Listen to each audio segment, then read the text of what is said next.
Hello and welcome to the Madness at the Darkmoon Faire card reveal live stream. My name is Chris and I'll be your host today.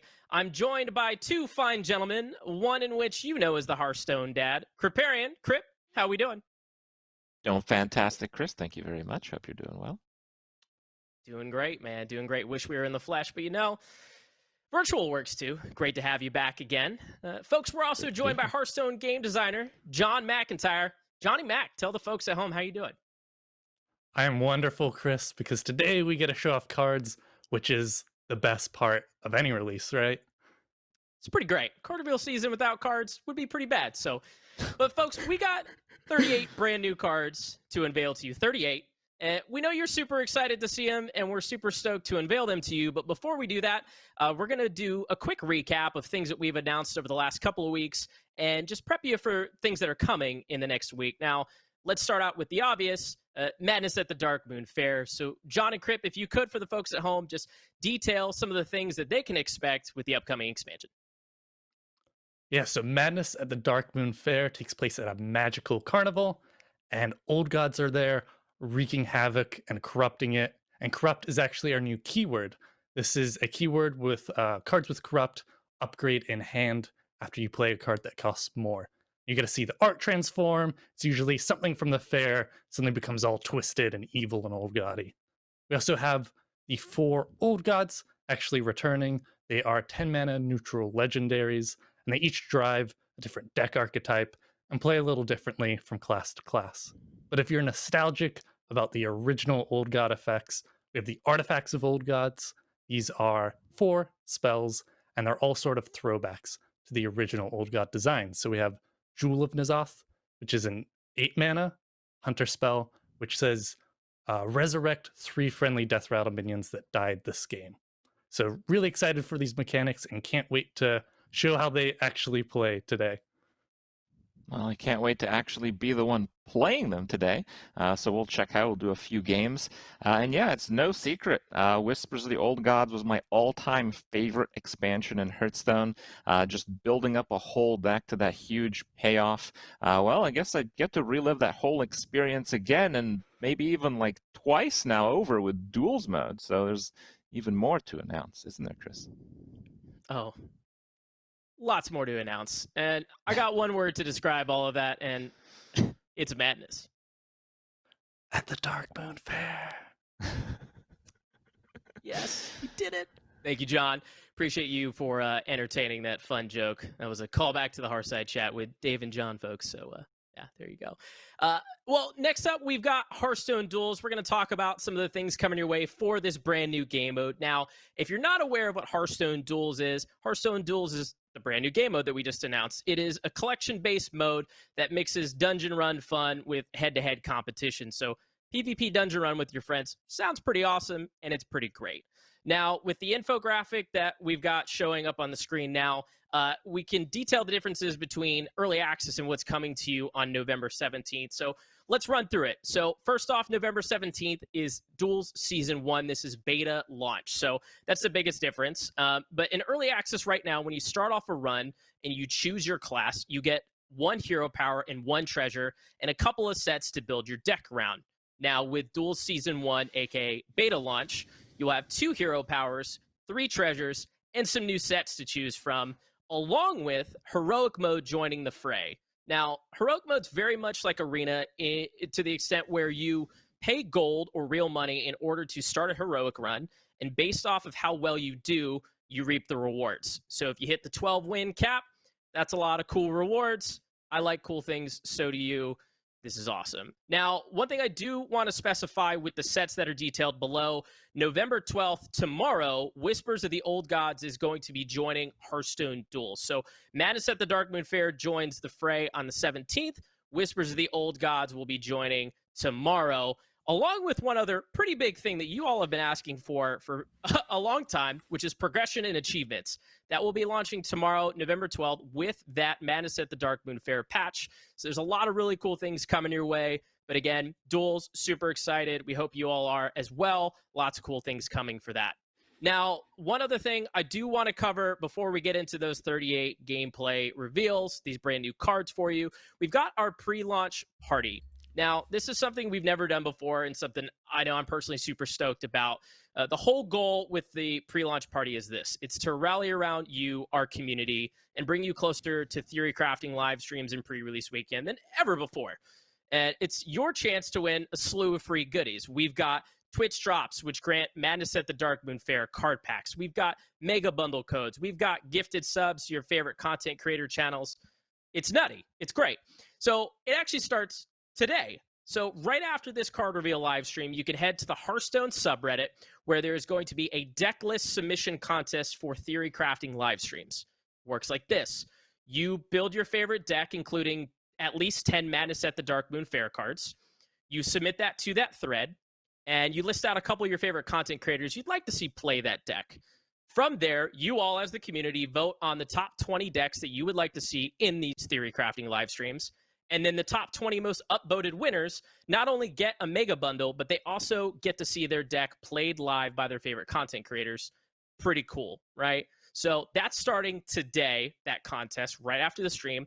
Then we're going to be kicking off even more action tomorrow with theory crafting live streams. Now, there's two things I do want to point out. Number one, Twitch drops are happening during theory crafting live streams. And again, I just said they're for Madness at the Darkmoon Faire card packs. Pretty cool, right? You watch some stuff, you get some free things, bada bing, bada boom. Now, number two, for theory crafting, we've been listening to your feedback and we really appreciate it. We're actually making a format change. As I just mentioned with the deck list submission contest on Reddit, any participant in theory crafting is now required to have 10 Madness at the Darkmoon Faire cards. This is to make sure that things still feel fresh on launch day. So we hope you enjoy that format change. Keep the feedback coming. Thank you so much. Now, there's a lot of stuff that we've thrown at you. I've got one more little thing that I forgot to mention with duels, and then we're going to get right into those cards. I know you're itching for them. November 12th through 16th is actually a free weekend to try out duels. If you've never played before because you did not pre-purchase and you don't want to wait until the 17th, November 12th through 16th, you can get your hands on duels for free. It's a free week, so it's going to be great. But we got 38 brand new cards to unveil. I threw a lot at you. We're about to throw some more at you. John and Kripp, I'm going to give it to you all to take it away. Chalky's waiting in the other wing to take his vengeance on Kripp. But hope you all enjoy these 38 brand new cards, and I'll see you at the end of the stream. You guys really like to push me to play the face game, huh? Yeah, well, I think it was Hunter versus Demon Hunter as well, and Chris was giving us a bit of a hint with Chalky wanting that vengeance. So we already have a new card here. Mystery Winner. One drops. And Inconspicuous Rider. Okay. Yeah. So Battlecry, discover a secret. Yeah, that seems really good. Any kind of one drop where actually let's just go with it. Let's just keep the whole thing. Yeah. Great. Tour guide. No, we'll play the winner on one, so we can throw the tour guide. We just want one drop on one. So the mystery winner is going to let us not just have like something to play on turn one, but we're going to have a follow-up because Hunter Secrets cost 2. Let's see how this works here, and maybe we can actually see some new cards as well. Maybe. Okay, maybe not. Okay. Fine. Whatever. Let's go for snakes. Who doesn't love snakes, right? Now let's check out this other new card here, Inconspicuous Rider. Cast a secret from your deck. Neutral. So with Hunter, we're getting pretty good value, but with Mage, and Mage is getting, a number of, revival options for the secret archetype, aren't they? Yeah, we love a card like this that's a neutral and can push an archetype in multiple classes, right? So Mage, Rogue, and Hunter are all great options for a card like this. I think even Paladin might be okay. Like, typically, Paladin needs a lot of help for secrets to see a lot of play, but you draw and play the card. You get the 2-for-1. It's not just drawing the card. This casts it from your deck. The draw and play effect is one often players underrate. So we've got bow and we've got rider. We're going with the bow play. Maybe I should have gone for the rider. I don't know. Whatever. Okay, we'll just start getting some damage on that battlefield. Yeah, I think it's gonna get pretty annoying. I figure if I play the rider, I can get the snake trap to probably trigger, and then maybe the snakes can take care of the battle fiend. Yeah. I don't have to take too much damage for it. Maybe it's a bit optimistic. We'll see. We also know that cards that pull secrets from your deck, they can't pull secrets you already have. So I guess we'll get something that's not Snake Trap and something that probably a lower chance of Freeze Trap, as we already drew one. You know, we never actually know what's in these decks, and we got to keep an eye out for our opponent too, because I imagine we might see some new Demon Hunter cards as well, if I'm not mistaken. Yeah. Oh, another new card. Of which? Relentless Pursuit. So give your hero +4 attack and immune this turn. It's sort of a flexible tool. You can use it as removal, or you can just go face as Chalky is doing to us. Let's see what we're gonna get. Oh, what's this? Open the cages. When your turn starts, if you control 2 minions, summon an animal companion. Huh. So this is gonna go great with our Snake Trap. I think you might be a bit too optimistic about how those snakes are gonna make it to the next turn.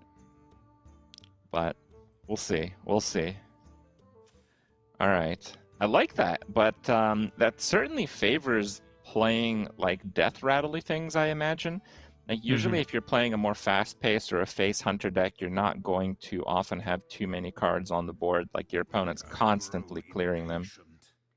Right. And once we get a second minion out, Chalky's going to be forced to either attack and attack one of our minions to deny the open the cages, but that'll proc the Snake Trap.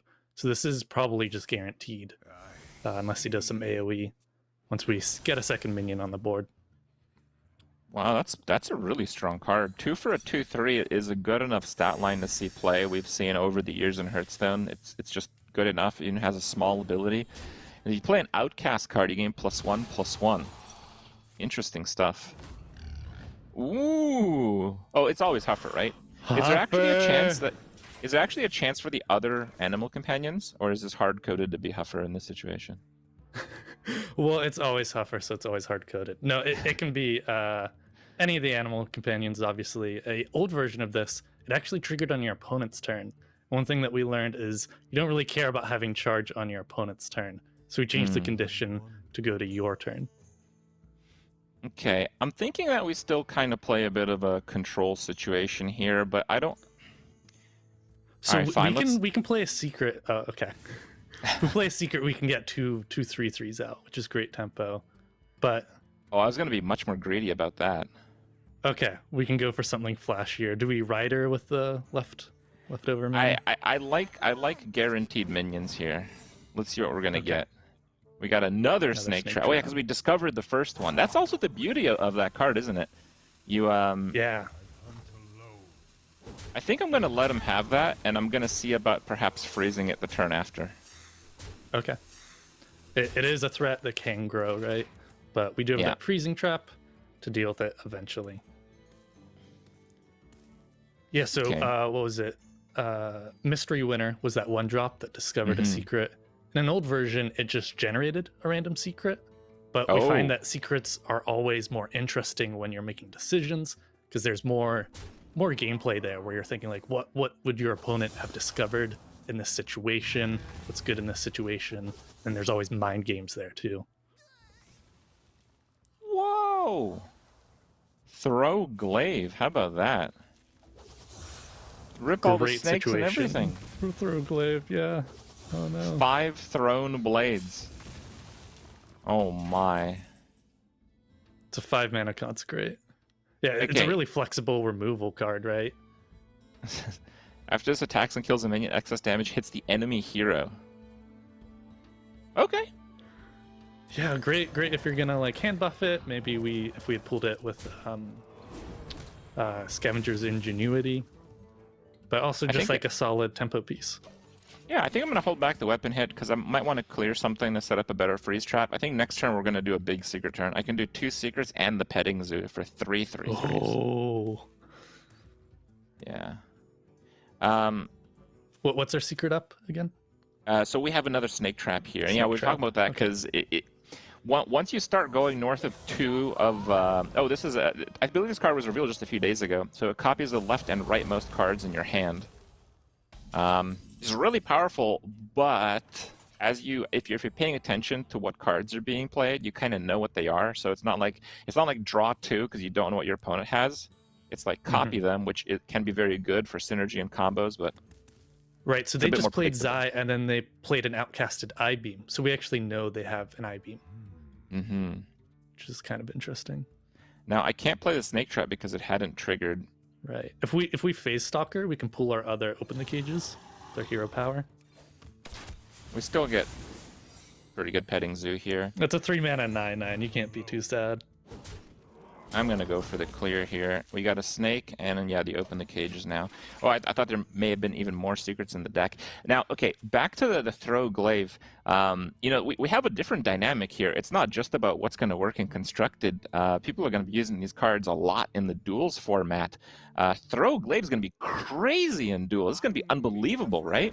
Because like, if you have the spells cost 1 less, it's literally with just that card you kill anything for 0 mana. Right, so it only comes back to your hand if you got the kill. So if they have like a 6/6 out, you know, you got to see. do some sort of puzzle there to get it back to your hand.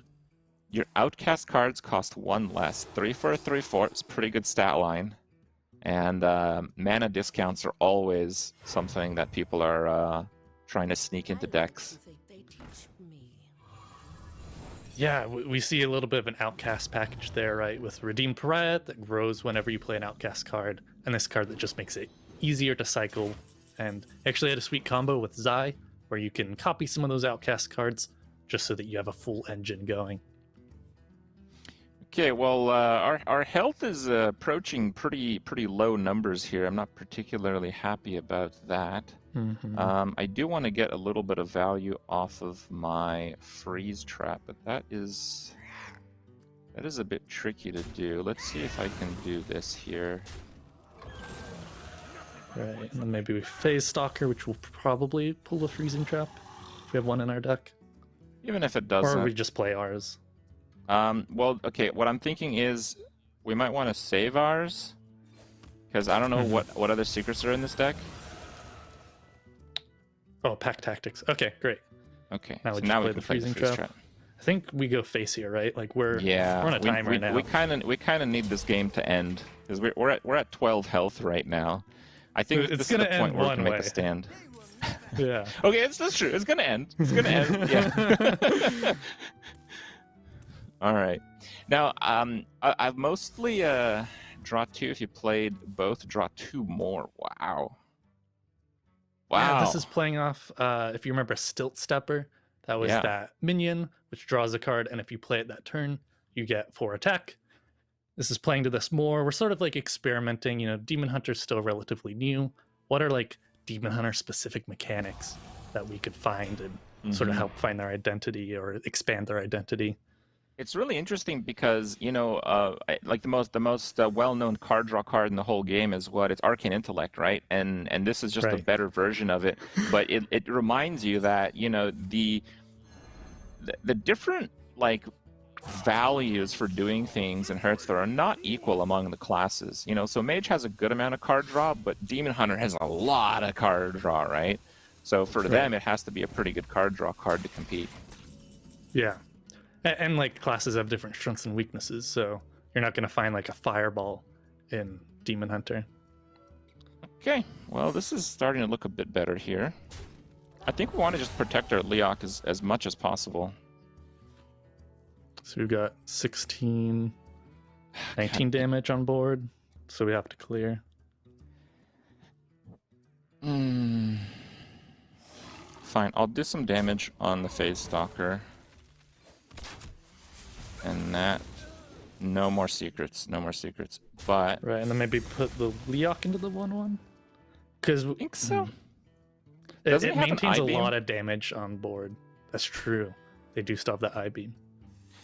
I think I want him to really pay for using the I-Beam to kill the Leok here. And I imagine that Chalky probably doesn't know that we don't have any extra burst. Okay, maybe it does. I never know what information goes into these decks. Like, does Chalky know we have like no or 2 kill commands or something like that? Chalky built the decks, so we're both playing blind. All right. Yeah, look at that card it's rigged, draw. just like a fair game, right? Makes sense. Makes sense. But we've got 2 brains. Oh. That helps a little bit.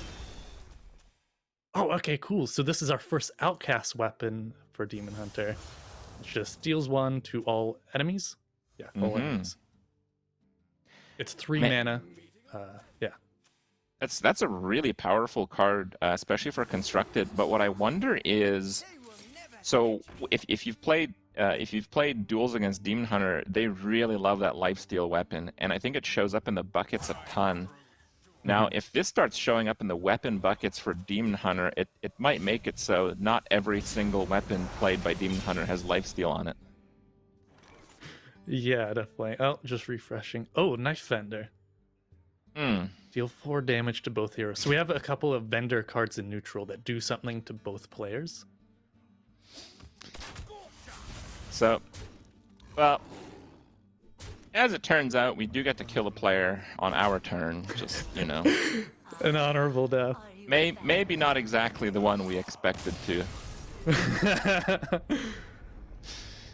That's a really cool card, though. You have to think about it. A lot of people see games as like win or lose, but setting up a tie situation is actually really fun and strategic a lot of the time. All right, let's have a look at some of these cards here. What do we got here? But before we get into this, we have a QR code below me. You can scan this, and it will send you to the decks that we were actually playing on a webpage. And from there, you can look at the decks. You can also copy the deck code into Hearthstone on your collection manager if you want to play with these decks when the set actually launches. How about that? All right, let's have a quick gander at these cards here. Dancing Cobra. That's a 2-cost 1/5. Oh, we did see this one. So this is like a new stat line. I don't think we have 1/5. Do we have one? Maybe we do. Not to see too much play, at least. And the Corrupt gives it poisonous. So if you're not too well versed, we didn't actually play any Corrupt cards in that match. So Corrupt, I believe, triggers when I haven't Corrupted personally a single card of my own. Well, maybe in the next few games. I believe Corrupt triggers when you play a card that costs more than it. So if you play like a 3-cost card, this just has the Corrupted effect. And as you mentioned, the card art is that right? Yeah. So this card will have to be in your hand. So there's a bit of decision there. Do you want to play this on 2, or wait till turn 4 or later to give it that poisonous? Okay, not bad. And then we got Open the Cages. We did see that one. Mystery Winner, excellent 1-drop. Trampling Rhino. The 5/5 Rush with excess damage. So buffing this might be a pretty good idea, huh? Have you seen any particularly large ones in testing? They're usually just like 7/7s with Scavenger's Ingenuity or Don't Feed the Animals, which is the new hand buff Corrupt card. And yeah, we ended up seeing the other 2 neutral cards as well. But neutral cards, they're a bit of a different wonder because, you know, they're neutral. You can play them in all the different classes. So Knife Fender, for example, is probably a card a lot of decks are going to think about putting in if they're just going to try to rush down their opponent very quickly. Yeah, it's a very meta-dependent card because in a aggro mirror, like we just saw, it can be a downside, but against more controlling decks, it gives you sort of the advantage. All right, well, let's have a look out of Chalky's Demon Hunter deck.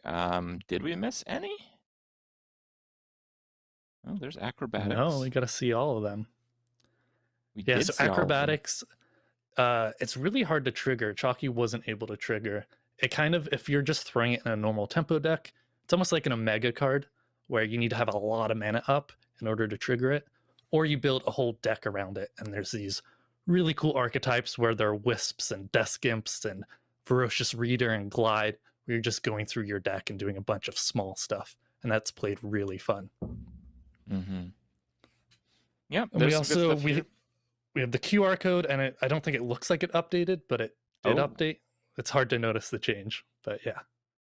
Yeah, so if you want to try this deck out in the deck builder, save it up and drop it in your client when it's live, you can try the exact decks that I played and Chalky was playing against. Designed by Chalky himself, we were told. But yeah, it seems a lot of the Demon Hunter cards that we just saw in this stream, they're Outcast related, which should be very interesting. Again, for duels, in duels we see the whole like weapon theme being pushed like crazy to a point where you rarely see any players playing outcast cards at all. So this might just be like a completely new way to take on Demon Hunter in that mode even. Yeah, and like I said, we're still, there's lots of room to explore the identity of demon hunters, and we're playing a little bit with Outcast. All right, cool. Well, let's get into our next game here. We're checking out the new Rogue, and then we are going to see Chalky playing Priest. All right. And if you guys do want to check out these cards in detail, you guys can check them out on the website. So, okay, fine. We'll go over new cards in a second. But yeah, if you want to check out just the new cards, they should be up as soon as possible on the official website. It's playhearthstone.com/cards. And you'll see, oh, we're playing a Cthulhu deck! We're a Cthulhu. I love this deck. This is a really fun deck. Cthulhu Rogue is really interesting. Let's have a really slow turn one. So what is a safety inspector? Let's see, 1 mana, 1/3. And you battle cry. So when you play, shuffle the lowest cost card from your hand into your deck to draw a card. I don't know if I want to drop like the Wand Thief right now. That's Yeah, we can just Pharaoh Cat if we want to start with, before we run out of time. Okay. And then we also have Swindle, right, which is draw a spell combo, draw a minion. So draw spells targeted draw. Yeah, it's really interesting whenever you have draw spell effect, because it can help you tutor these pieces of Cthulhu. So as a reminder, of which, Cthulhu, at the start of the game, breaks into 4 5-mana spells. Once you play all 4 of them, Cthulhu gets shuffled into your deck, and he says Battle Cry, deal 30 damage, split among all enemies. Cool stuff. So Swindle can be a 2-cost draw 2 targeted. That seems very strong. I love cards like these because if you're playing like a very let's just play that then. Yeah. So if you're playing a very deliberate combo deck, now decks like the Cthulhu deck and like the other old god themed decks, I imagine there's other ways that you can take these on even with Rogue. It kind of play out that way, right? You can really target some cards. Now it's probably pretty difficult to play a spell-starved Rogue deck, but who knows? Though a minion-starved Rogue deck might be possible with all their weapon buffs, I'm thinking. So our hand was really clunky with these combo cards, but this is a great top deck. It's going to help us activate these combo cards for free, basically. Wow, Foxy Fraud, that's unbelievable. 2 less cost for the next combo card. Okay, so we play this, and then we can Swindle for free, and then we can Wand Thief. Got a Shadow Step, got an SI. Sweet. Let's see what card we're gonna get for Mage here. I'm thinking Learn Draconic is gonna be pretty easy to pull off. Sure, with these expensive Cthulhu spells? Yeah. Absolutely. Let's do it. I don't know if I want to Shadow Step anything right now. You can also throw away the Shadow Step with with our Safety Inspector. Is the Shadow Step in here to get like crazy mega value off of Cthulhu when we complete him? I know I used to do that back in the Whispers of the Old Gods days. We absolutely can. We don't have to. So one thing that's really interesting about this deck is it's actually a tempo deck. And against maybe slower decks, you actually look for Cthulhu as a win condition. Sometimes you're just tempoing people out and killing them. Okay. I think I am going to just play this out here. Get rid of the Shadow Step for now. Wait, I can play the Foxy Fraud. If we learn Draconic, then if we Eye of Cthulhu next turn, we get a lot of progress. It's really clunky this turn. But we can do that turn 6 as well. Weapon. I kind of like building the board here. Okay. I think if we're like a turn late on Learn Draconic, it's okay. I really like actually pushing the board because we see the Priest Holy Nova. Like, what else are you gonna have? The other Holy Nova? That seems unlikely. You're not laughing. They could have Fairground Fool. Oh. So this is a 3-mana 4/3 taunt that says Corrupt. It's a what? Gain +4 health. It's a 3-mana 4/3 taunt. And then when you corrupt it, it becomes a 3-mana 4/7. Oh, Jesus. There it is. So it's a jester, and he becomes all evil. That doesn't seem very fair. Yeah, it's a beating. I mean, that's what you get for playing like slow control stuff. Maybe we're against a Yasharaj deck. It's sort of old god versus old god.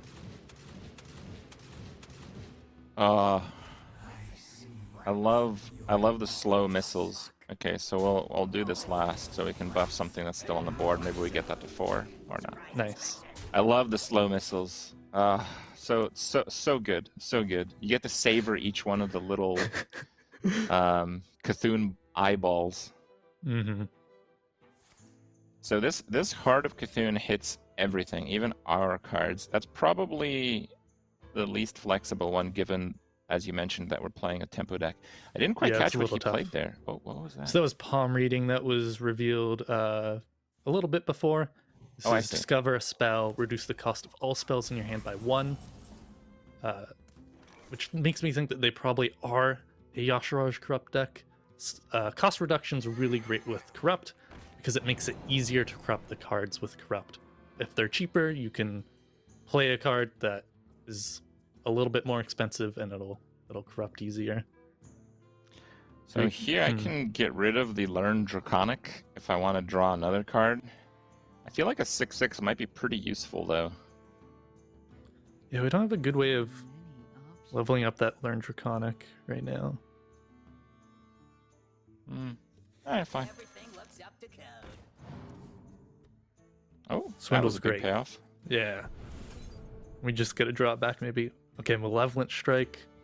Ooh, that's Stowaway so good because it's gonna draw our last 2 pieces of Cthulhu. Oh no, it'll draw Learn Draconic now. Oh, Because it I draws see. cards that didn't start in our deck. So the 2 pieces of Cthulhu and Learn Draconic. That's interesting. So Stowaway works on the Cthulhu pieces because the start in your deck trigger is like before the game starts, I guess. So like you have the actual Cthulhu card in your deck, and the split pieces aren't ones that technically start in it. Is that right? That is correct, yeah. And that's also I what's see. reducing our Malevolent Strike. Mm-hmm. I'm gonna try to get this Golem going. It's a really annoying card to get rid of if you're behind on the board. Here we go.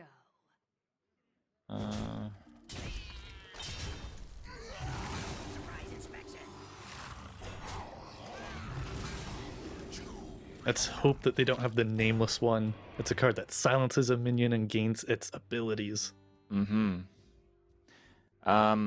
So we can just wait to draw one more Cthulhu thingy, or whoa, what's this thing? So we just had 2 new cards played against us. Idol of Yasharaj. This is one of our artifacts of Old Gods. Someone's a 10/10 copy of a minion from your deck. It's usually an 8-cost card, but was reduced with palm reading. And that summoned a 10/10 copy of Blood of Cahoon. Summons a 5/5 copy of a minion in your deck. Okay. So we do have that Malevolent Strike. They're both copies then. Mm-hmm. Got it. Okay. So yeah, I guess we'll just destroy that. I mean, I'm curious. Yeah, I think we should destroy that and then maybe Secret Passage. Okay. Still have 5 mana. I don't really want to lose that card for the time being. Shuffle 3 tickets. I don't know if I want to shuffle cards. The thing. What's this? I don't think we want, because we're so close with the Cthulhu. I see. I think people at home want to see us get this Cthulhu out, right? Let's build get to that win Cthulhu condition. going. Let's get. I'm totally with you here. So So now, if if we we- stow away, it'll draw the last piece and the Learn Draconic, right? Yeah, or we could wait and we could try and Secret Passage and try and find that last piece. Then Stowaway will get us that Cthulhu. Because we can't Secret Passage into Cthulhu because it's 10 mana. But we can. Oh, stow Cthulhu goes away back into in your Cthulhu. deck after you get all the pieces. Cthulhu's in your deck, yeah. Okay, that's a little worse than I thought it would be. Oh boy, here we go. Oh, that is not cool, Chalky. Oh no. We can destroy a minion. All right, All right, let's see if we can hold on. Well, We'll just shadow step and play Cthulhu a bunch, right? yeah. We might need to do that. So that does 3 to everything. Surprise inspection. But those all Do just secret reborn. passage and the next Cthulhu piece is Body of Cthulhu, which is a 6/6 taunt. Yeah. Let's see can if we find get it. something worthwhile. We got another stowaway, which Stowaway's would draw. good. We would keep the draws. Sneaking on board was a bad idea. Okay. Let me try to think here. So we have the body and we have the other piece and we'll have the stowaway, but we can't play them all in the same turn, so we kind of want to just draw more. This will send the Learn Draconic, but that's fine. Mm-hmm. That's fine. We need to make sure that we live 2 turns to get this Cthulhu out.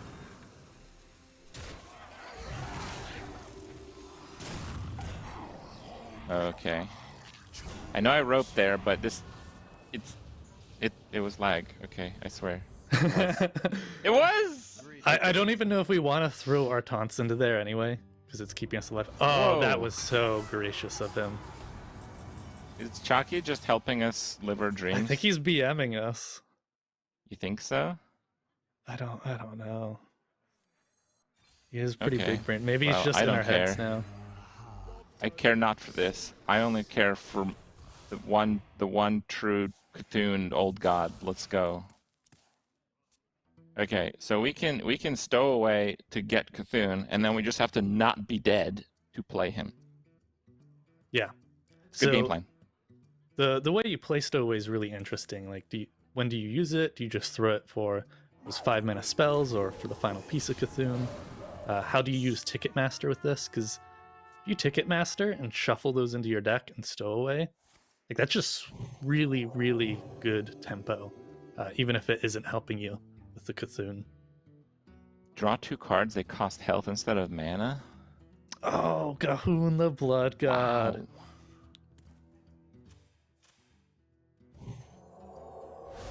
Smite. Alright, that's fine. That's fine. So you can stow away one thief.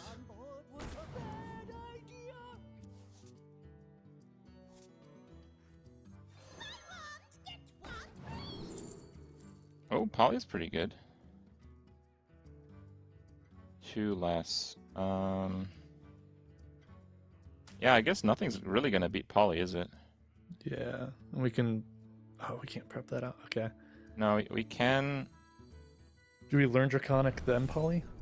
We can prep Draconic Oh, yeah. and Okay. get 4 on it. Big brain. Well, big brain. We'll see if there's any spells left in this deck. I don't like. There's not. That could be a very small brain play. I don't know what's in here. Oh, you hit the Vargoth Really, again. Chucky? This how you're gonna do us the Vargoth res double combo? All right.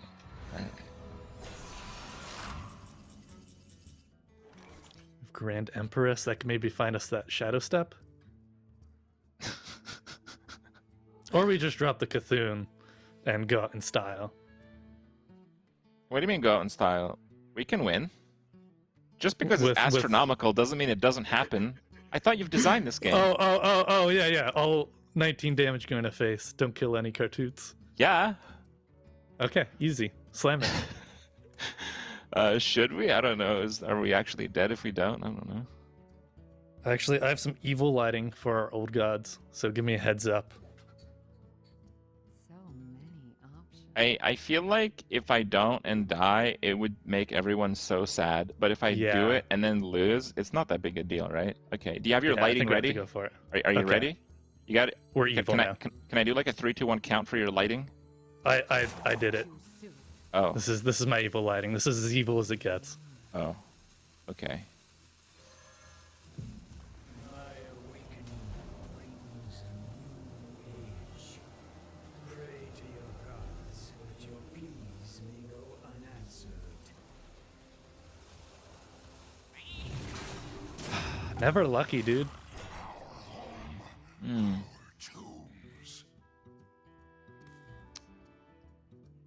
Is there any chance there's another one in the deck? Just by, some... If we play all 4 pieces again, we can get another Cthulhu in the deck. But don't know how we're gonna do that. Okay. Okay, we Wand Thief. We Potion of Illusion it. You left it up. I don't think that works with Reborn all that well. No. We're still dead on board.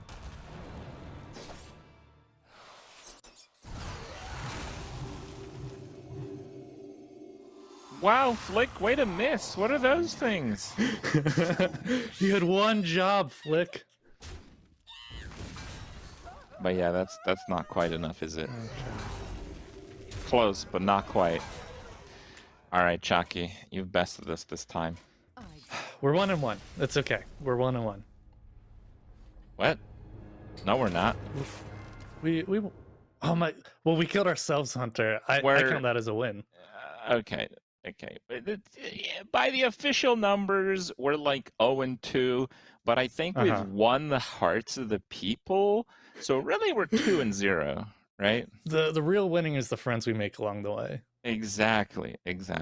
Now, I do want to do a quick shout out. So we're showing you guys cards here, but if you want to see the cards in full detail, some of the cards that we haven't even played with yet, they're already up. Okay, go to playhearthstone.com/cards.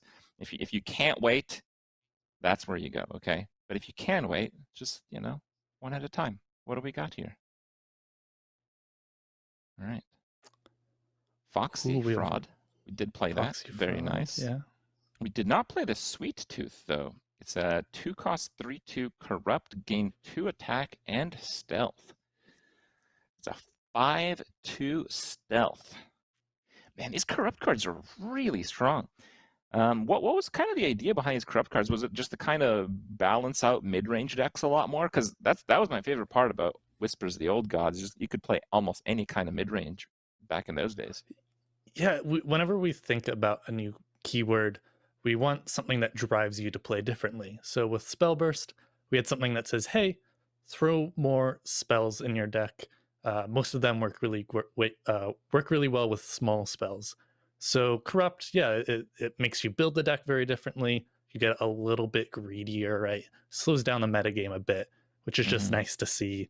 Keywords affect the way you play the game, and there's a really fun puzzle to these. We saw Swindle, fantastic card draw. I love that. And the Safety Inspector, and again, Safety Inspector is not a rogue card; it is a neutral card. So you can, maybe figure out a more creative way to play this than we even managed to do with the card generation and the 0 costs. I love the art in this one. The roller coaster's like falling apart behind him. Just like, yeah, no, this is up to code.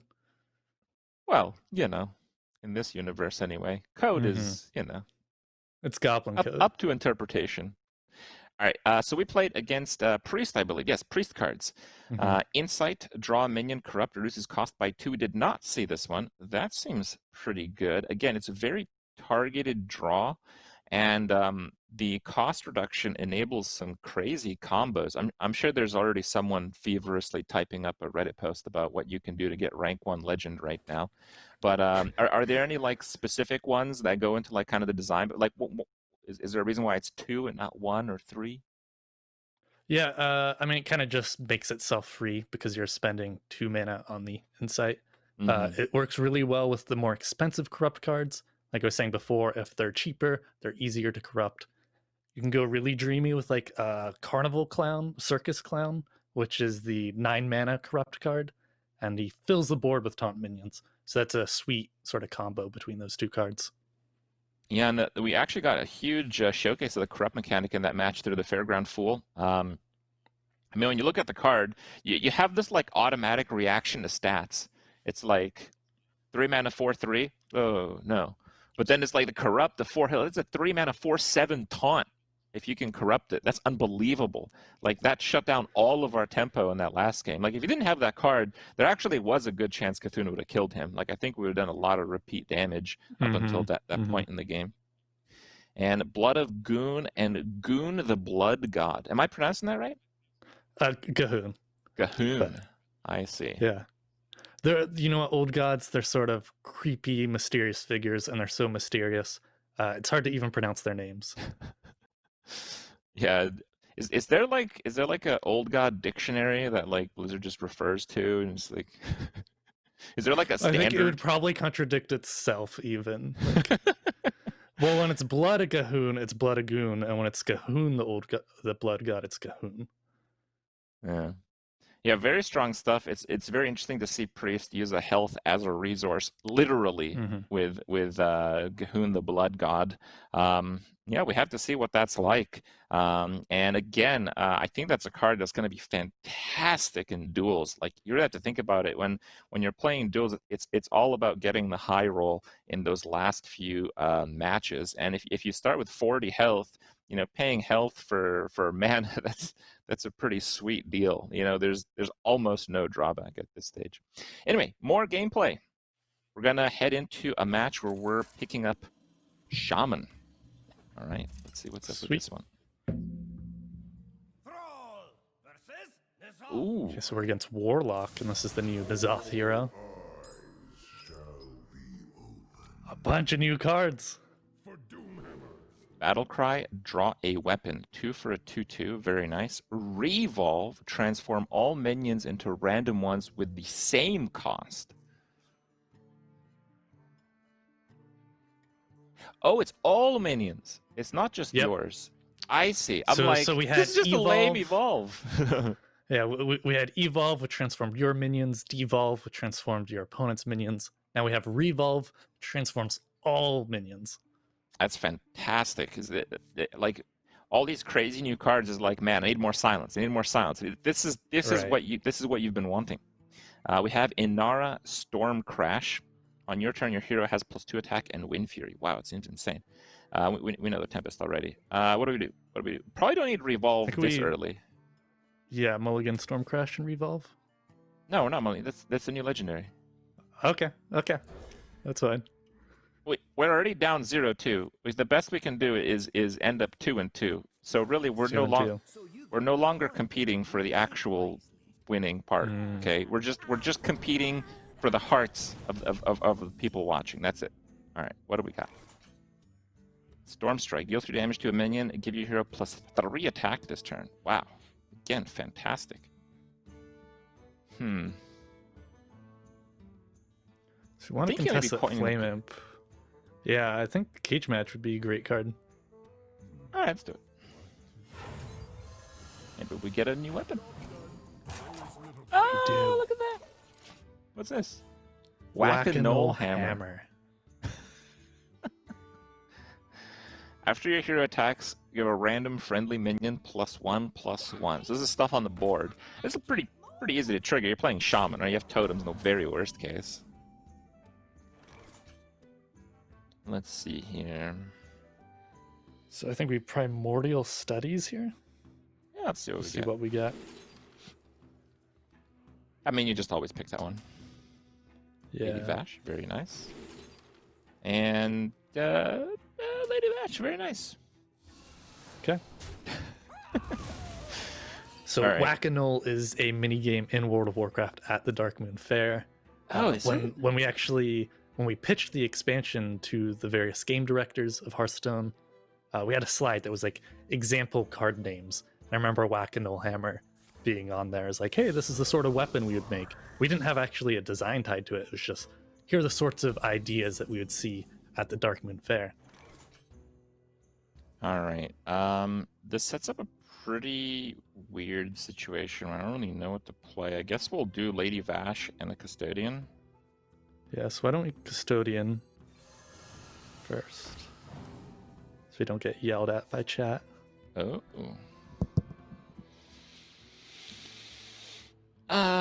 Well, the truth is, I don't... Okay, even if I could, which I can't, even if I could, I wouldn't really want to overload next turn, so I don't want to play the Tempest, because I want to play Inara. I feel like Inara literally you are the Doomhammer. Yeah. So Inara also stacks with Doomhammer, right? Yeah. Or a 3 attack weapon. I'm thinking once we drop Inara, if Chalky doesn't have some kind of spell removal, then we might actually just run away with the game off of it. Plus, it's new, right? This is important. Yeah. Yeah, and one thing that we've been talking about is trying to like build on story in Hearthstone. We've been trying to represent our legendary minions in art. So we see Inara Stormcrash there, and then in Stormstrike, she's the one casting that spell. I see. Okay. Oh, I haven't seen anything new from Chalky. We're seeing very zooey normal things. Mhm. Okay. That's a new card. It's gonna be So it's a 2 cost. You just had the discount because of Kennerthod.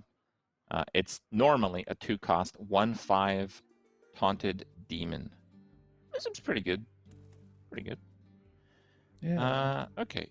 Where are we going with this? I don't want to overload. That's the thing. I don't want to overload.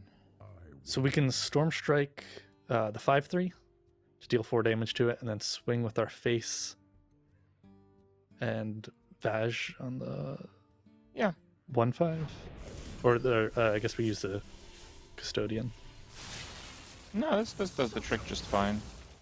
Yeah. So we have 3 attack, and we want our minions to survive Or on we the just board lightning. the best they can. Okay. So if Inara stays alive, we're gonna have a 4 attack Mega Wind Fury? Doomhammer? It's not Mega Wind Fury, but we do have 4 attack. So maybe we do the Whack-A-Null Hammer instead, and then we do 10 damage. Oh.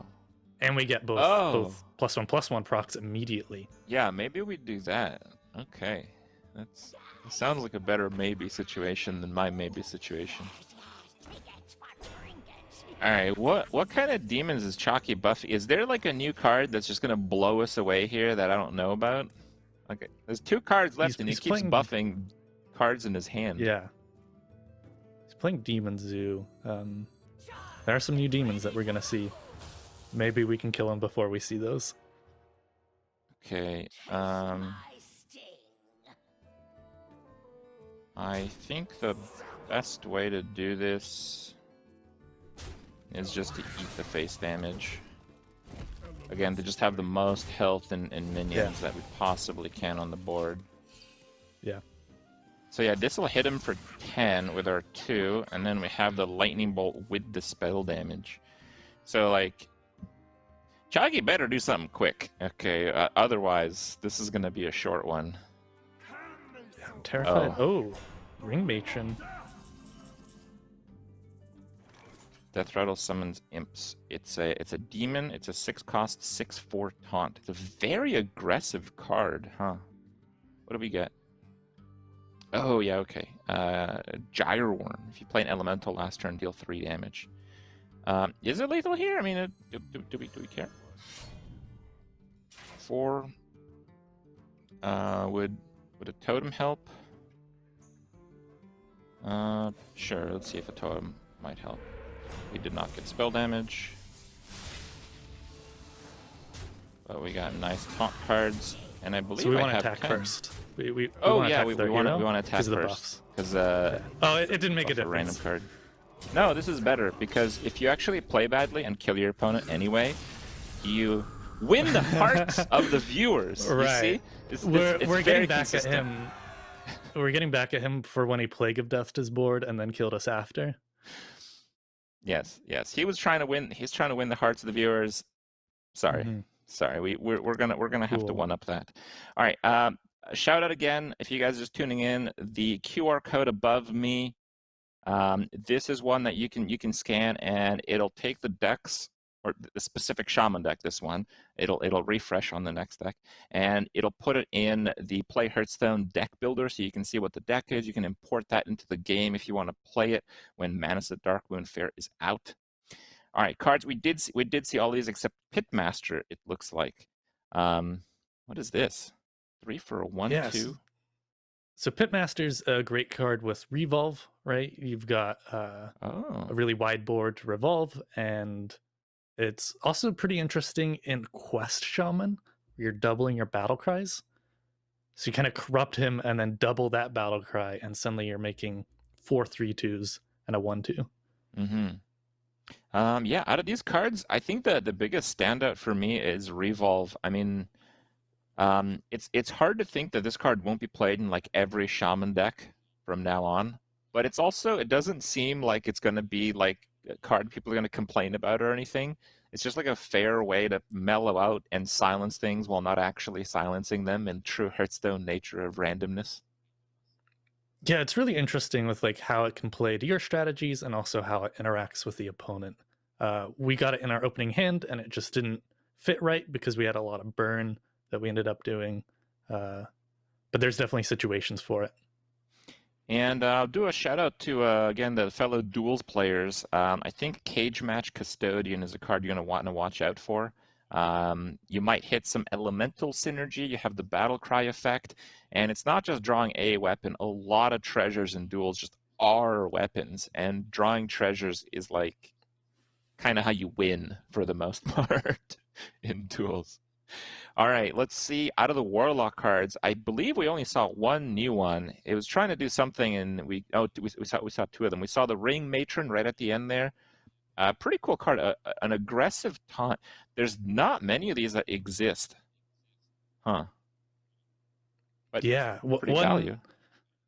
One interesting thing is when we record VO, we'll bring in a voice actor and they'll do multiple characters. So Matt Mercer actually plays Rexar in our game, and Matt Mercer is a very popular voice actor. We had a little bit of extra time left over, so we wanted to throw him one character from the Darkmoon Faire to play very quickly, something simple. And he played the token, the imp token that's summoned from this. So I always find it funny that's like, yeah, Matt Mercer's in the Darkmoon Faire. What does he play? Well, he plays an imp that gets spawned. Okay, well that'll certainly give some more appreciation of that card. But yeah, Yeah. it looks like a very solid card. Just the taunt is the wild card. I mean, in a way, it's very similar to Highmane. Hunters have their definitely. beasts, warlocks have their demons. Just the taunt aspect. It's like, whoa, okay. Another taunt, we had the Midway Maniac. Cool card, just to stall it out. I think at a base, it's not all that powerful, but any kind of buffs you give this, and it's super powerful. And as you saw, Yeah. buffing demons isn't that hard to do right now. Free admission, we did not see this card. Draw 2 minions. If they're both demons, reduce their costs by 2. Some demon synergy. Yeah, that's great for getting your Ring Matron out early, right? Turn 4. It's some tempo. Mm-hmm. And Munari Mosher, 3 for a 3/4, also a demon. Give a friendly demon +3 attack and life steal this turn. That life steal is huge. It's pretty hard to heal as a warlock, and usually when you're playing like a more zoo tempo style warlock, you just forget about the healing aspect altogether. But it can be very valuable in fueling your card draw later on because the nature of warlocks. Yeah, you're playing Flame Imp. You're returning those Flame Imps back to your hand with Raise Dead, and you end up taking a lot of damage to face. You can't really life tap. At some point, you're like, I'm just too low. So this sort of helps you come back from all that aggressive self-damaging. All right, awesome. We're going to get into our final game here. I have to tell you, I'm pretty excited about this one. The name of this deck, which again, I don't know a single card in these decks beforehand. The name of this deck is Spin the Wheel of Yogg Saron. Great, we have a Yogg deck. Okay. Excellent. Oh, whoa. 2 elemental allies. Cool. We have some elemental stuff going on. So I think we want to keep 1 elemental allies. You think we don't have any elementals? We don't. I'm guessing that this deck has a lot of elementals in it. Or Chaki's a big troll. Okay. I guess I was thinking we'd get rid of the primordial studies as well. Oh, Primordial can give you elementals. Okay. My favorite selection from whoa. What? Yeah, so there's Grand Finale, which was revealed recently, which is summoning a bunch of 8/8s, 8/8 elementals, and this is gonna give them rush. True. Okay. Fine. Let's do the studies because it's not like we have an elemental to play. I Azure Explorer, probably. Why yeah. not? Why not? So there's a single elemental that can help us complete this elemental allies by itself, which is why with this deck you're usually like hard mulliganing pieces. Oh, I see. Yeah. Oh, here it is. Is it this one? Yep. Should we just play it for tempo? I mean, it should be because we got 2 of them, right? Add 2 1/2 can. sugar elementals to your hand. We have to play 2 in a row, but if we play that now, we kind of lose the turn, which kind of sucks. Let's just go for it. Okay. Is he a cake? Is this a cake It's ice cyclone? cream. It's just generic desserts, I guess. Whatever dessert you want it to be. This is candy, candy floss or cotton candy. All right. What do we got here? Mask of Mask of Cocoon. Deal Cthulhu. 10 damage, randomly split across all enemies. It's one of these artifacts of old gods we've been talking about. Not particularly good against cards like Armorsmith, but It's not. all right. I hate leaving an Armorsmith up, but like I don't know. I kind of want to get this thing going here. Yeah. Yeah, I'm just gonna do it. It's not the best play ever, but from my understanding, it's not about getting your opponent's health to 0. It's about playing Yogg. So let's do that. Yeah, we want those spells. Yes. And as we pull more spells out of our deck, the chances of drawing Yogg becomes higher. Mm-hmm. Yeah, card draw is a very interesting thing, especially targeted card draw. If you have so much targeted card draw, because remember, this deck has 2 elemental allies, that's 6 spells pulled out of the deck. If you have targeted card draw, even if it's not what you're looking for, it's that much, the odds go up. Someone's gotta lead the charge. Sky Raider, Armorsmith. Okay, it's probably very good that we did that 3 damage to the Armorsmith. This is a new card this expansion. After your hero attacks, give a mech, dragon, and pirate in your hand, +1/+1. It's kind of like you're playing Battlegrounds, but not really. Yeah, we're against N'Zoth then, probably. Ah, that's true. I think we just do this and the... Oh, no, we can do the I elemental think we first, sugar right? first, yeah. Yeah, so we can see what spells we get, because they might change our options. Cram Session, Evocation, Grand Finale. Summon an 80 elemental repeat for each elemental you played. Oh, last turn. Oh. Last turn. So that's also great with Confection Cyclone. 1 card can ramp that 3. So then you have 4 8/8s the next turn. You have a bit, like you sort of signal to your opponent, hey, I'm going for a big Grand Finale. So there's some counterplay there. Your opponent can set up to counter it. You're holding a dragon. Is there any chance we will be? I doubt it. I think we want to I evasive doubt it, him. yeah. We're an elemental deck. Okay, I'm gonna get rid of the Armorsmith before any kind of shenanigans happens and it doesn't die off the off its 1 health. Man, these cards can get really big. Yeah, it can be if you like Plus really 9, build plus into 9. it.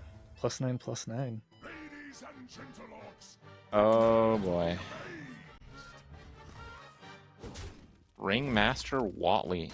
He basically draws the requirement of the baton. Oh, it's his baton, I guess. Yes, yeah. So this is more when I was talking about like, hey, we have characters and then we want spells of those legendary characters. We have a character and then we have a weapon. That's his weapon. Mm-hmm. So I That's can a do great 3. pass. Hmm.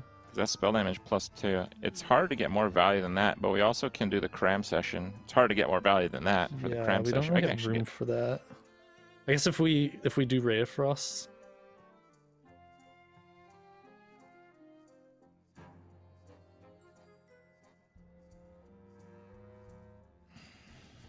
What to do? What to do? Yeah, it's pretty hard to find the room, isn't it? Yeah. All right. He is forced to remove it. We do the damage. So we might Tent Trasher. What's that? He might throw down a Tent Trasher here as removal. That's that 5/5 dragon with Rush. Costs 1 less for each minion type you control. We do have the phrase to kind of stall out if he pushes for a big board right away. And we don't exactly have a board clear. Like, not exactly.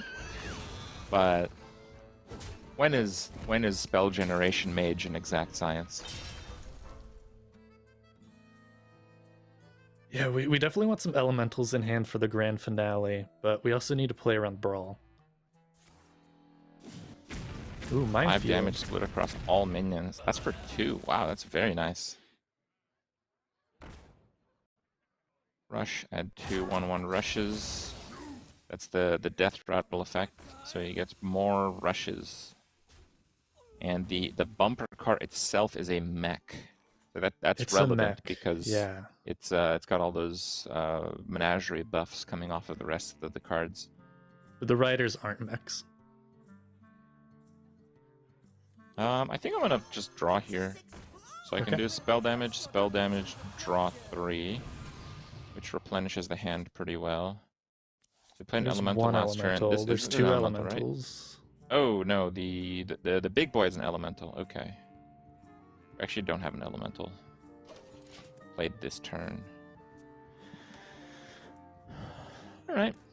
Slowly we'll get there. 15 cards left in the deck. If we draw them all and play 10 spells, then what is it, 5% of the time someone dies? 5% of the time, yeah. I think I was 5% of the actually time happens every playing- time. I was playing this deck recently, Elemental Mage, and I BM'd. I was just playtesting against AI. And I BM'd them because I wanted to Yogg, and the Yogg killed me with a Rod of Roasting. How good do you feel about just nuking him for 10 here? I also really want to set up for a grand finale. Because even if they brawl, they still have an 8/8 to deal with. I know it means that Gyreworm and Mana Cyclone don't really get their full value, but they make an 8/8. Like, deal 3 damage, make an 8/8. I can try to just, play both elementals just for the sake of playing them. My hand is pretty packed right now. We have Evocation, but I think I would still want to save the Sorcerer Apprentice for an I Evocation think, turn if I do yeah, I that. think we want to save that. Alright, so let's just dunk it. So, if Chalky knows about this card, and I imagine he does because he is a card designer, yes, so most likely he can tell there's a bunch of 8/8s coming next turn. Alright. Well, little does he know it's going to have to come twice over in the next few turns. Right, and we can just draw another Confection Cyclone and set up for another one. He can't fall too far behind. Oh, whoa, what's this? Okay, there's no way that's the actual card. What are the base stats on this thing? Yeah, so that's I want to say 4 mana, 2/4. 2/5 maybe? 2/5. Yeah, okay. 4 mana, 2/5. That was a card where I think we made a slight change in its stats pretty late.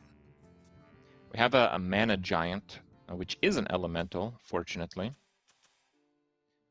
Yeah, I can't tell if it has 2 or 3 buffs. But in either case, it's still a taunt, and you still get a 4/2 sword. And one thing I really like about, you know, I play Control Warrior a lot. One thing I really like about Control Warrior is you always have to balance cards based on their effect, but also on their overall value. Because Control Warrior is not like Galakron Priest. You can't just make it up as you go along and never run out of cards. You're usually going to run out of cards. So I really like the duality here. Like, even if this had almost no stats, it would still be a pretty good weapon and a taunt card, which is very good in the toolkit. One thing that's interesting about the N'Zoth Warrior, or just Menagerie Warrior, is there's an aggressive version. Oh, new card. Circus Amalgam.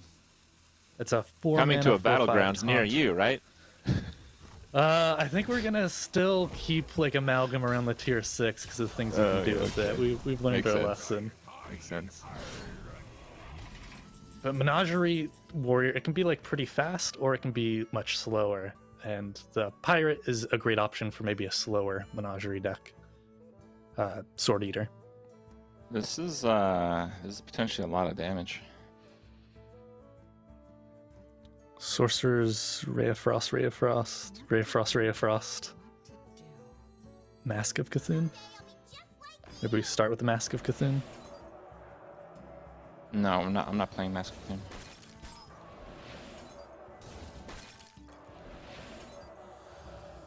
I think this is lethal. With Mask of Cthulhu, that's lethal. Oh, this is, I guess, another lethal. Is it? Yeah, this is still lethal, I'm pretty sure. I hope so. Oh, it's not. Never mind. Oh no, it's one off. Do we evocation for it? Easy, happens every time. Oh no, I don't have enough. Oh, I do have enough. Oh god, it is actually lag because I'm playing on a network here. Oh, We did it! Yes! We did it! Woo! Oh wait, that no, was we lost. stressful. We didn't play Yogg. Ah, darn it. That's a loss. That's a disqualification. So we're 2-2 then, because Cthulhu No, was a we're- win. Playing the That's Cthulhu was a true. win. That's true. Okay. All right. We'll settle it at that. All right. So we got a few more cards to show here. Actually, no. It's actually just the three new cards. The Yeah. Confection Cyclone, very cool themed card. We didn't really get a chance to play the Mask of Cthulhu because everything you played just had too much health to like be bothered to play it. Gyreworm, very nice. Do you expect we're going to see a lot of Gyreworm? Because it's a neutral elemental that seems pretty strong. It's a very powerful elemental piece. I think it's pretty great in Mage because you've got Confection Cyclone. You can just make that condition be active for many turns, right? Mhm. Shaman, we also were running it. There's there's not as many elementals in it, or at least not as flexible pieces like Confection Cyclone. Okay, what else we got? Warrior cards. We saw a few, but I just wanted to confirm some of the stats here. So Stage Dive, we didn't see this one. Draw a rush minion, and the Corrupt gives it +2/+1. That's pretty interesting, because like Corrupt is always going to be relative to the base mana cost of the card. You just play something more than it. It's Mhm. pretty easy to play something that costs more than 1, right? So the Yeah. Corrupt is kind of a Yeah. given here. Like if you're not corrupting this, you're just in full top deck or desperation mode. You're just Exactly. gonna get that otherwise. The Yeah. bumper car, very cool. It's also a mech, very important that it is a mech. Minefield, super good removal. Yeah, so Stagehand. Minefield. Oh. Okay, yeah, let's talk Stagehand. We'll go back to that. Sure. What do we got on Stagehand? 2 mana, 3/2. Battlecry, give a minion in your hand +1/+1. And it's a mech. So if you're running like an aggressive Menagerie deck, just a good piece. Or if you want to, you buff it a little bit, get it on board. It's a 2 mana 4/3 with like that's slightly delayed. So it's a pretty flexible piece. Mm-hmm. You have So the Minefield. You had some insight on Minefield. Minefield was our very last redesign. Minefield was 1 mana, shuffle 2 bombs into your opponent's deck. And one of the reasons we like that is when we're designing for the last set of the year, we look at cards from Year of the Dragon and we say, hey, what's an archetype that we can revisit and give like one last hurrah before it rotates out of standard, and give it one last push to be seen in the metagame and then rotate away. But time passes after you design a card, and Bomb Warrior started seeing play again. We're going, okay, well, if the goal of this card is to bring back a deck that wasn't seeing much play, and it's already seeing play, we should change that card. So we changed it to something where we're like, we have a pretty good idea of how this is going to play out. It's relatively simple, right? And they have the little steam tonks on the Minefield too, I just noticed. Very nice. Yeah. The Sword Eater was the card that we didn't quite know for sure how many times it was getting buffs. It's a 4-cost 2/5 Taunted Pirate with a, let's just call it a Fiery War Axe. Fiery War Yeah, Sword. I think it's Regurgitated Sword or Jawbreaker. One of those two. Very, very strong card. And the Amalgam. Oh, man. Someone called Chillwin Yeti. He's crying.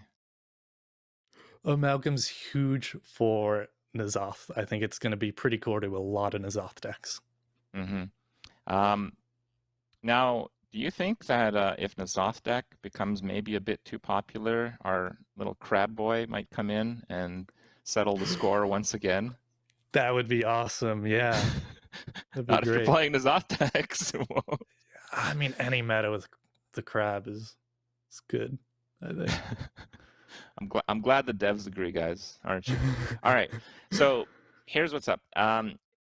If you guys have been keeping count, we're not at 135 yet. Okay, like this expansion is 135 cards. We got like, I don't know, like 40 something, 50 something up until today's stream, which I hope you guys have enjoyed very much, by the way. Thank you for watching.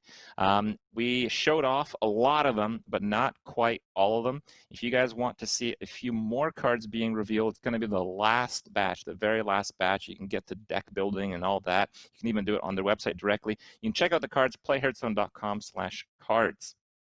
And with that said, maybe we can get a final few last words from Chris. What's up, Chris? Hey, what's going on, guys?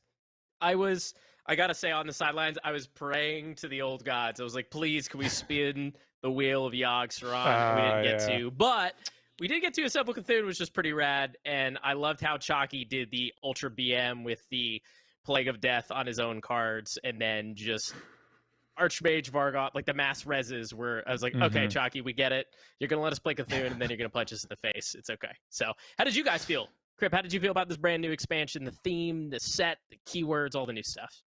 Oh, it's great. I hope the pacing keeps up. The players are going to do their darndest to push against the control and the mid-range decks with their aggro decks. I'm sure we're going to get the full spectrum, but I hope I can play semi-competitively the pacing of the old gods decks that I love so much that I played today. I hope I can play that on ladder in the next few weeks. But yeah, I guess we'll get a taste tomorrow, and we'll get to see how it actually goes down on the 17th. Absolutely. Yeah, and John, you provided some really cool insight into some of the cards and, the design history of some of them, how they were changed over time. So some really cool stuff. Did you have any final notes that you wanted to add before we close up here about the new set? Yeah, I'm really looking forward to the set coming out. I'll be on ladder, crushing people with the old gods.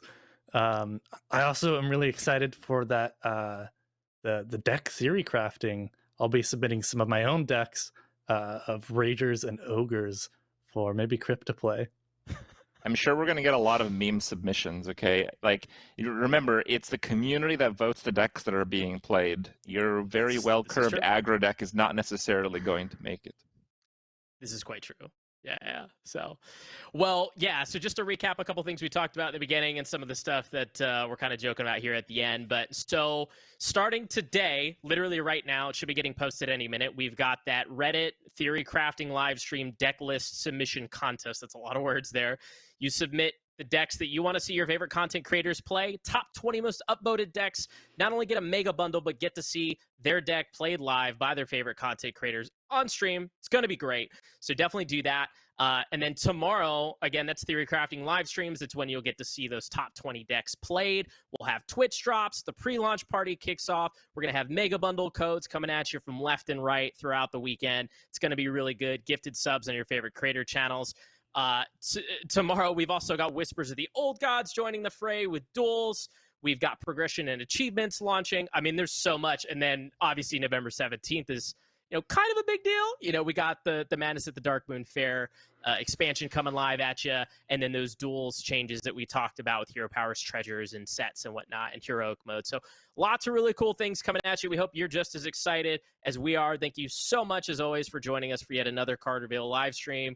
We love you all. We hope you continue to stay safe and enjoy the madness at the Darkmoon Faire coming at you soon. Thanks so much for joining us, everybody.